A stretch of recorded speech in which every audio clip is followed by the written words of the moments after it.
রতন আমার ভাই, ওরা আমি কোলে পিঠে করে মানুষ করছি। এই যে আমার বউ রতনার ভাবি গার্মেন্টসে কাজ করে, স্যার গার্মেন্টসে কাজ করে ওরা পড়ালেখা করাইছে। এই যে আমার মায়া ময়না সারাক্ষণ ওর ঘাড়ে উঠে খেলতো, সাচ্চু সাচ্চু কইতো। কি কইতেছেন? আমি আমার বাইরে ছিলাম না, এটা হইতে পারে না। রতন তুই আমাদের সিরিয়াস থাকেন, কি হয়েছে ভাই কত? আপনাদের ভুল হচ্ছে। আপনারা যাকে খুঁজছেন আমি সেই রতন না। আপনারা এখন আসতে পারেন। আপনারা যদি না যান তাহলে কিন্তু আমি সিকিউরিটি গার্ড দিয়ে আপনাদেরকে এখান থেকে বের করে দিতে বাধ্য হব।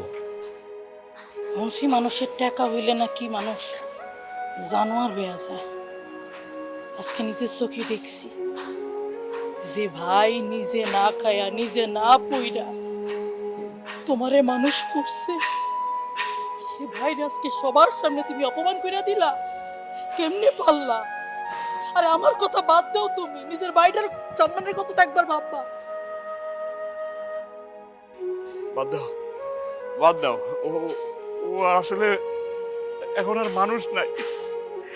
আমরা গরিব মানুষ তো, ও রক্তের মধ্যে গরিব কিছু নাই, বড় লোক হয়ে গেছে। অনেক বড় লোক হয়ে গেছো না, অনেক টাকা হইছে তোমার। থাকো ভাই, তুমি সুখে থাকো, আল্লাহ তোমারে ভালো রাখুক।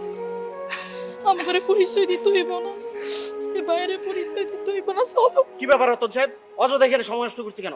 চলেন ভিতরে চলুন, চলেন।